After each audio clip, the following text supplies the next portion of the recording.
el podcast de la UTE. En la entrega de hoy estaremos junto a John Sánchez, estudiante de la Universidad UTE en la carrera de Administración.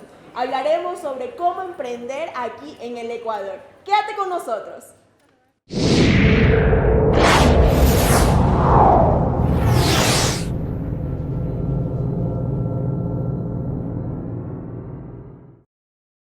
Hola, ahora sí nos encontramos con John Sánchez, estudiante de la Universidad UTE. Él se encuentra en el 5º semestre de la carrera de Administración. Hola John, ¿cómo estás? ¿Qué tal? Mucho gusto, un placer estar aquí. Cuéntame, ¿qué te hizo a ti decidirte por estudiar Administración? Bueno, realmente a mí los procesos, con el pasar del tiempo te vas dando cuenta de las cosas que te gustan. Y sin duda, pues, me di cuenta que los procesos como que son lo mío. Soy una persona muy de ejecutar, muy de hacer las cosas, o sea, de hacer que pasen las cosas. Y sentí que, pues, administración como tal es como que te enseña eso, o sea, te enseña desde los preparativos, los pasos que tienes que cumplir para, pues, poder llegar a concretar, en este caso, un negocio.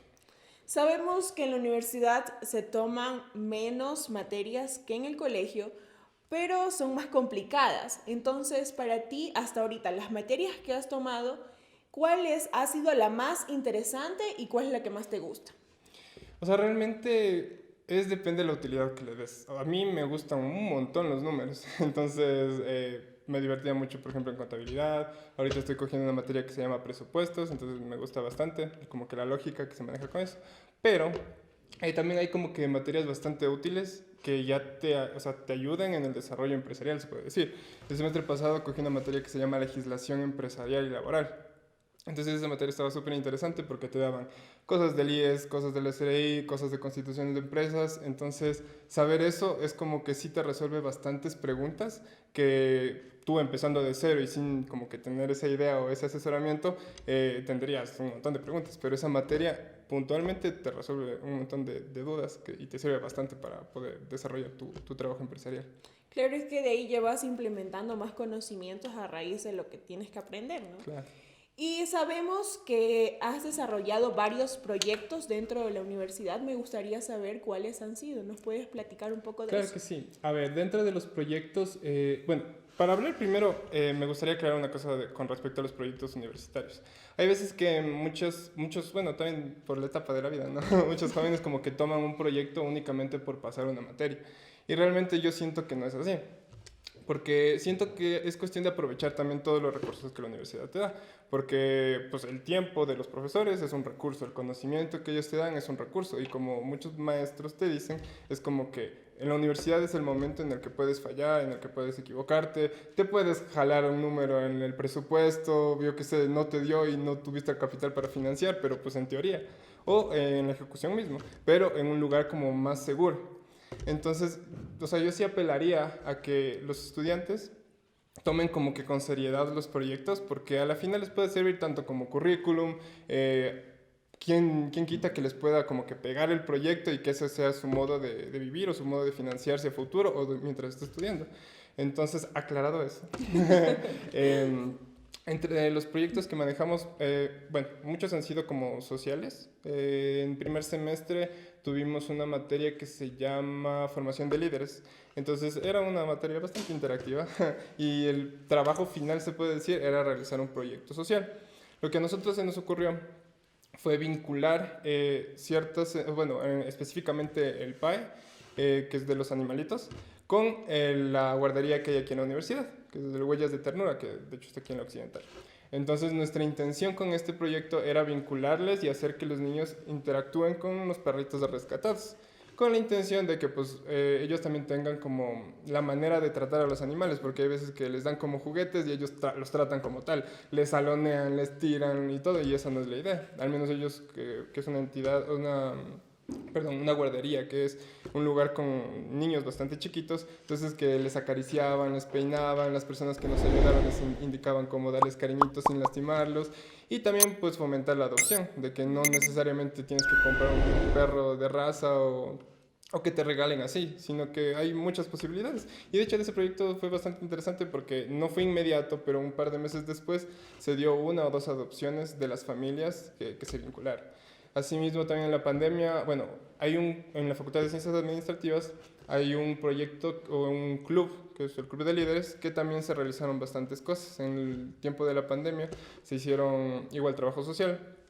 Cada integrante del club como que recaudó cosas, ropa, mascarillas, alimentos y se fue a entregar a una comunidad que pues, pasaba por problemas, obviamente en la pandemia, ¿no? Pasaba por complicaciones, entonces también se ayudó en esa parte social. De ahí, pues proyectos actuales, podríamos hablar de, bueno, en la materia de innovación me parece bastante interesante y por eso apelé al inicio con lo de tomar en serio los proyectos, porque básicamente en la materia de innovación y emprendimiento tienes un maestro, un profesor que te está guiando en el proceso creativo para iniciar una idea de negocio. Entonces obviamente te va guiando porque es algo diferente, porque sea algo que impacte y toda la cuestión. Y han salido ideas bastante chéveres. Entonces dentro de eso, bueno, a mí también me gusta bastante el fútbol y es un proyecto de una aplicación que te permite conectar con gente para completar los partidos, por ejemplo, en canchas sintéticas. Entonces se ha dado vuelta ese proyecto también en la facultad, les ha gustado, estamos todavía trabajando en eso porque de hecho es un proyecto que se ha manejado este semestre. Entonces sí hay bastantes cositas que se pueden hacer. Como quien dice, la práctica hace el maestro y nosotros sabemos que nada es fácil, nada en la vida es fácil y estos proyectos tienen su nivel de dificultad. Y nos has hablado que en esta etapa tú tienes como la oportunidad de equivocarte en cierto número, en el proceso, pero ¿qué es lo que más te ha costado y cómo financias estos proyectos? Porque también nada, la vida es gratis, ¿no? Claro. Y tenemos que buscar los recursos. Claro, de hecho justamente ese es uno de los pilares como más complejos dentro de los proyectos universitarios. Y de hecho, de lo que hablaba al inicio también es por eso, porque a veces implica, por ejemplo, el autofinanciamiento en muchos de los proyectos. Entonces, obviamente tú como estudiante hay veces que como que quieres limitar eso. Pero de ahí, como para ir en orden, en los primeros proyectos, al menos en el primero, en el de los perritos, fue netamente autogestión. Ventajosamente no hubo como que un gasto así fuerte, más como que fue la idea. Y hacer gestiones, ir a hablar en el PAE, hablar en la guardería, cuadrar horarios, o sea, más que nada eso. Y el producto final, que fue un video o sea, que nosotros íbamos indicando las ideas del proyecto, los resultados, el día de la vinculación y todo eso, que realmente tendría un costo. Ventajosamente ahí me ayudó mi hermano, que también trabaja en la producción audiovisual y todo eso, entonces ahí me dio una mano con eso. Entonces, por ejemplo, ahí los costos fuimos mermando para que no se nos haga pesado. De ahí, en los proyectos del Club de Líderes, bueno, eso fue gestión del club como tal. Y ahorita en el proyecto actual del que te estoy hablando, ese sí estamos buscando el financiamiento. De hecho, recién estos días estoy hablando bueno, publiqué de estado y nunca sabes como que a tus amigos específicamente a qué se dedican. Tengo un amigo que es del colegio, es uno de los más antiguos que tengo. Resulta que él está en este mundo de las aplicaciones y ya me está guiando un poquito en lo que es los precios. Entonces estamos viendo la manera de hacer como conexiones para, yo que sé, hacernos socios y reducir un poquito los costos o ver la manera de sacar adelante eso. Por otra parte, justo para tocar esto del financiamiento, en la facultad sí hay personas que se están moviendo bastante con este tema. Entonces, de hecho, un saludo al profe Basantes. Un saludo. Que de hecho, él se mueve bastante en la parte de innovación. Por ejemplo, recién, y de hecho el concurso está en desarrollo, es un proyecto universitario, bueno, creo que es a nivel nacional o internacional, porque es de trabajos de innovación. De la universidad participaron, me parece que 4 personas y 2 llegaron a la final. Y de hecho la semana que viene se dan los resultados. Entonces, por ejemplo, este tipo de concursos dan como premios financiamientos, dan también viajes, que de hecho tengo entendido que la persona que gana ese concurso va a viajar a Sudáfrica para presentar el proyecto como representante de, no tengo claro qué, pero o sea, participar en este tipo de concursos creo que también es una buena herramienta para conseguir financiamiento, porque como digo, como tienes el apoyo de los profesores, tienes la manera de cómo guiar, ese soporte sí te sirve para presentar la documentación y en esos concursos tener la oportunidad de ganar. Mira, justo te iba a preguntar algo sobre la colaboración con otras facultades o si tienes colaboración, no sé, con otras entidades, ya sean públicas o privadas. ¿Cómo es ese procedimiento cuando tú te acercas a pedir ayuda? Claro, obviamente es dependiendo del proyecto. Entonces, en todo es como la clave tener la idea súper clara. de qué es lo que tienes que proponer, porque pues al ser entidades, como tú dices, privadas o ser otras facultades, bueno, dentro de facultades es un poquito más manejable, porque como somos estudiantes de la universidad, es como que te presentas, soy estudiante de la Facultad de Ciencias Administrativas, estamos manejando esto, nos gustaría participar, o en la guardería mismo el ejemplo que di, es un poquito más viable. Pero cuando ya vas afuera es como que a veces te piden documentación, a ver, o sea, eso que siempre molestan de tener el objetivo, los objetivos del proyecto, que el FODA, o sea, que a veces hacen chiste de eso. Al final hay entidades externas que sí te piden todo este conglomerado de documentos para, se podría decir de cierta manera, tomarte en serio. Es decir, o sea, no es solo un joven que me está diciendo, es que quiero hacer esto, sino es como que tienes el soporte, este es el proyecto, estos son los objetivos que se quieren lograr, esto es lo que nosotros podemos brindar y esto es lo que nosotros solicitamos. Entonces sí es como que tener todo listo para poder Es que cuando eres estudiante casi no te prestan mucha atención o no te toman en serio, pero eso ha sido una parte de John dentro de la universidad. Ahora, tocando la temática del día, que es cómo saber administrar un negocio en el Ecuador, tenemos varias preguntas. Entonces, ¿cuál es el primer paso para poder desarrollar o implementar una microempresa o un emprendimiento aquí en el Ecuador? Claro, a ver, como dije hace un momento, igual siempre casi todos los procesos inician por tener clara la idea, porque no se puede abalanzar porque estoy vendiendo un producto, me va bien, sí, voy a hacer una empresa. No funciona del todo así. Entonces, antes era un poquito más complejo. Ahora sí hay ciertas facilidades porque, por ejemplo, para constituir una empresa tenías ciertos limitantes o ciertas posibilidades, responsabilidad civil, sociedad civil, responsabilidad limitada, anónima y ese tipo de compañías que requieren un capital inicial, un mínimo de socios, tienes que ir a acercarte un montón de a la superintendencia, registro mercantil y toda esa cuestión. Por ejemplo, ahorita como estamos hablando de microempresas, obviamente lo que intentaríamos es reducir estos trámites. Entonces ahorita, bueno, no ahorita, 2021, se lanzó una propuesta, que de hecho ya está funcionando, que son las SAS, son las Sociedades de Acciones Simplificadas, que facilitan y reducen mucho todos estos trámites que estoy diciendo. Porque básicamente puedes crear las SAS por medio de la página web de la Superintendencia de Compañías, es más viable y también puedes hacerla básicamente solo tú. O sea, antes era como que si es mi idea, yo sé cómo hacer las cosas, pero de ley necesito un socio para poder constituir la empresa. Y lo que hacían es, por favor, préstame tu nombre para incluirte, y te doy un porcentaje chiquito y lo que sea, pero ahora con las SAS no hay ese inconveniente. O sea, tú como persona haces tu empresa unipersonal. Obviamente hay ciertos trámites como de notarías y así, pero por ejemplo, como estás haciendo la gestión dentro de la página de la Superintendencia de Compañías, como que esa información ya se vincula directamente con esa institución, con el registro mercantil y te reduce ciertos pasos. Antes era como que abogados, notarías, superintendencia, registro mercantil y obviamente de ahí lo lógico es el paso al IES, el paso al SRI y todo un proceso un poquito más largo, pero ahora sí hay facilidades. Entonces ya sabemos que aparte de las ganas, tenemos que tomar las recomendaciones que nos dice John. Pero nos has hablado de una temática que es para poder emprender, pero la normativa actual, ¿qué dice aquí en nuestro país para nosotros poder ponernos un negocio? Claro, a ver, la cuestión es como tú estructuralmente qué quieres hacer. Porque, por ejemplo, tú puedes tener un negocio como persona natural, puede irte bien y puedes como que quedarte ahí. Y eso no hay mucho lío porque recién igual se implementó esto del RIMPE, que es del régimen de negocios populares, que sí te da más facilidades, pero como persona natural. Tú tienes un negocio, yo qué sé, bueno, los clásicos ejemplos, no te pones una papelería, te pones un restaurante, entonces puede irte bien y todo. Obviamente tiene un límite de generación de ingresos. Entonces tú pagas un anual y ya no estás declarando mes a mes o semestralmente. Entonces eso desde el punto de vista de que pues, yo quiero emprender algo que estructuralmente no es tan complejo.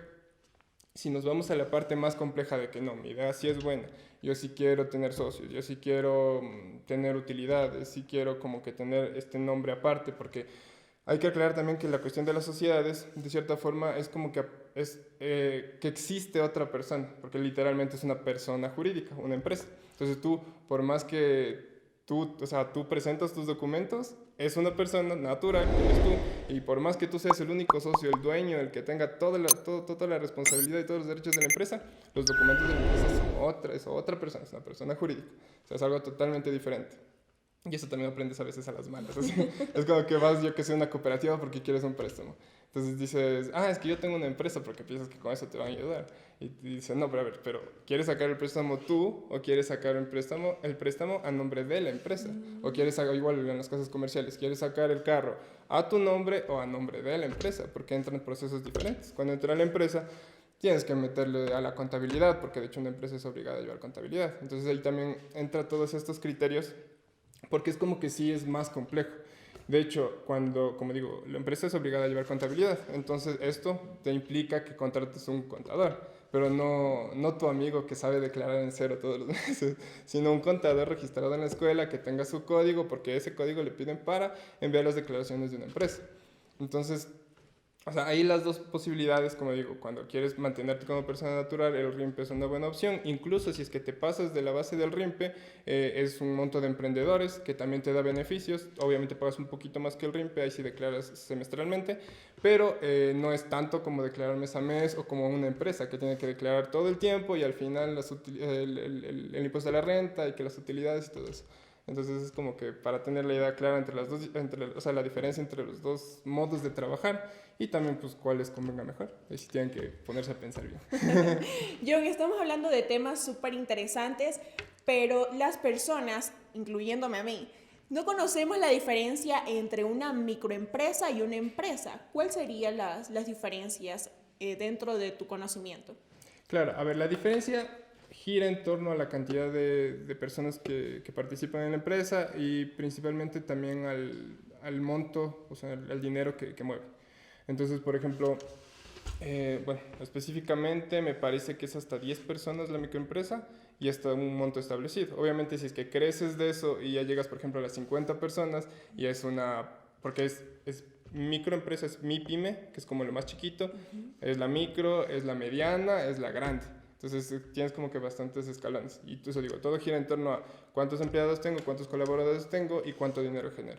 Entonces, en base a eso también las tasas de impuestos, la complejidad de la estructura, entonces eso, o sea, la diferencia básicamente es los colaboradores y la cantidad de dinero que estás moviendo. ¿Y existe algún trato preferencial para las microempresas a diferencia de las empresas grandes? Bueno, o sea, realmente en el papel como tal no he visto como tal, o sea, que dicen, no tienes tal beneficio. O sea, he escuchado, sí, que obviamente tienen tratos preferenciales, yo que sé, en el tema de impuestos, o los ejemplos que te estoy dando del RIMPE y todas esas cuestiones. Obviamente no es una empresa como tal, pero su enfoque está a los emprendedores y a los pequeños negociantes o pequeños comerciantes. Entonces, como te expliqué hace un momento, te da la posibilidad de pagar $60 anuales y despreocuparte totalmente, seguir trabajando normal siempre y cuando no superes los $20,000, en comparación, como dije, a una empresa grande que de ley tiene mes a mes declaración, presentación de anexos, roles, todo ese lío. Entonces, se podría decir que sí, pero, o sea, específicamente ya en constitución legal como empresa, no he visto una diferenciación. Esta es una pregunta personal. Yo tengo un mínimo conocimiento que dentro de las empresas tienen que tener áreas obligatorias, por ejemplo, no sé, me invento, el centro médico. Tienen que tener, no sé, una área como para que los empleados, los servidores vayan a comer. Eso tengo conocimiento que son en las empresas grandes. En las microempresas, ¿es necesario tener esos departamentos o ya rebaja? Es que realmente así quieras tener, no, es como que al entrar en el parámetro de micro, puede que no te den los recursos para eso, además de que es un poco contradictorio, porque como hablamos del número de personas que trabajan en la empresa, números de colaboradores, si tengo 10 personas, pues invertir todo el tiempo en una infraestructura que tenga un lugar para comida, que tenga el centro médico y toda la cuestión, así es un poco complicado. En cambio, obviamente lo obligatorio es lo del seguro, que pues, es por medio del IES, entonces pues ahí puedes como que no ahorrarte, pero puedes, no necesariamente tienes que enfocarte en la parte física de un centro médico en el lugar, porque pues, ¿para qué? Para 10 personas y si ya tienen el seguro del IES y toda la cuestión. Entonces, sí es mucho también estructural. O sea, cuánto generas, no puedes darte lujo tampoco de hacer un montón de espacios si es que no tienes suficiente plata para eso. Y hablando de esto, ¿cuáles serían los parámetros que se debe de considerar para tener una microempresa? Los parámetros.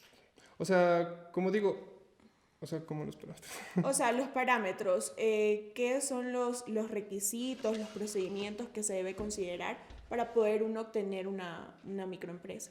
O sea, realmente no es que es complicado, sino es que tienes que tener, qué bestia, la cantidad de recursos o todo para crear una empresa.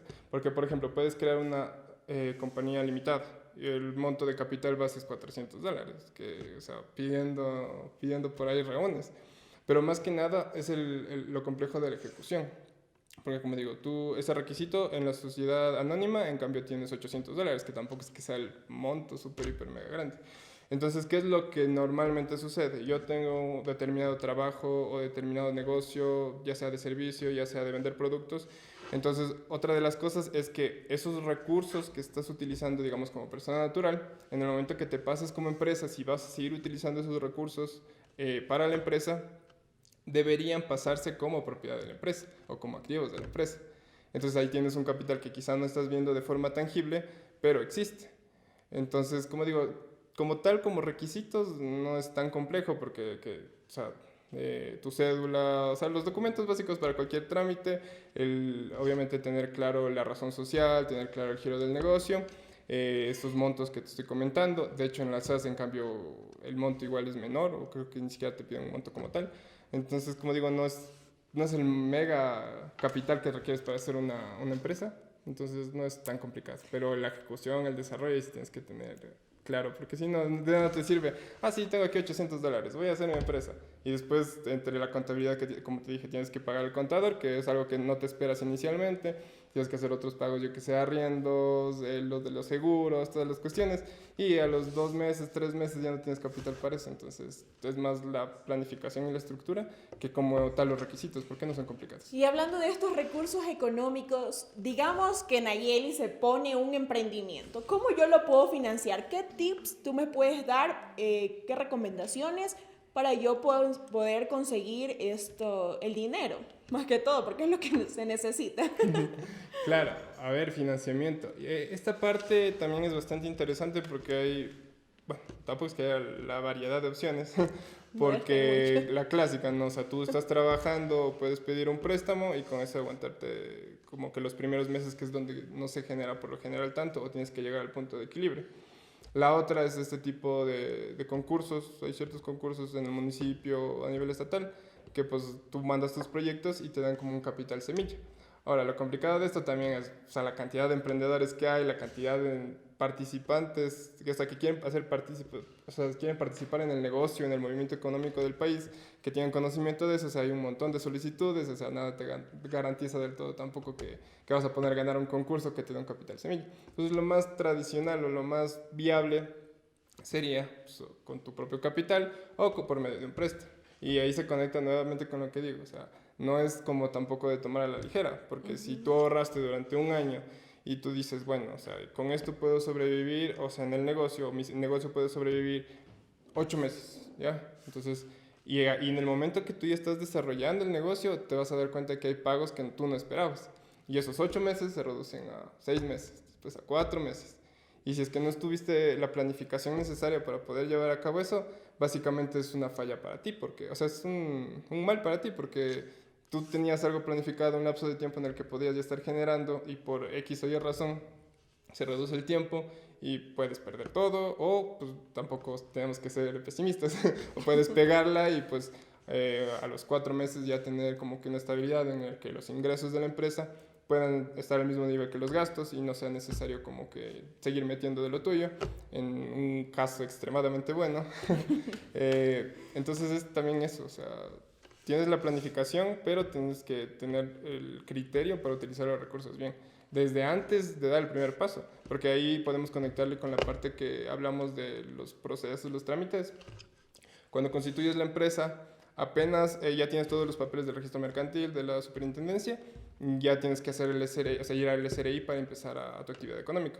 En el momento que ingresas al SRI, también se te activa la patente municipal y ese es otro pago. Entonces, en el momento que activas el SRI, ya empiezan los gastos.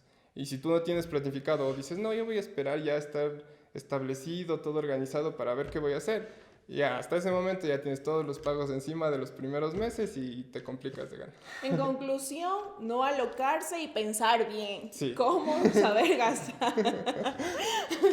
Ahora sí vamos a saber qué piensan los estudiantes de la Universidad UTE, si saben o no cómo emprender y qué requisitos deben manejar para poder montar una microempresa. A continuación, el reportaje de la semana. Hola Nayeli, ¿cómo estás? Nos encontramos esta vez en la sede occidental de la UTE, esta vez para averiguar la opinión de los estudiantes, si saben acerca de cómo emprender en una microempresa o cómo montarse en Ecuador una microempresa. Acompáñame. ¿No sabes cómo poner una microempresa aquí en Ecuador? Primeramente, mi nombre es Darling, soy de la carrera de Ciencias Administrativas y para emprender una empresa, más que todo tienes que ser tú innovador, tienes que ser diferente y mostrar algo de que las demás empresas, las demás instituciones, emprendimientos no muestren, tienes que ser diferente. Y eso es lo que a un negocio lo hace pues alzar o lo hace subir a la cima. Hola, ¿sabes cómo montar una microempresa aquí en Ecuador? Hola, la verdad no.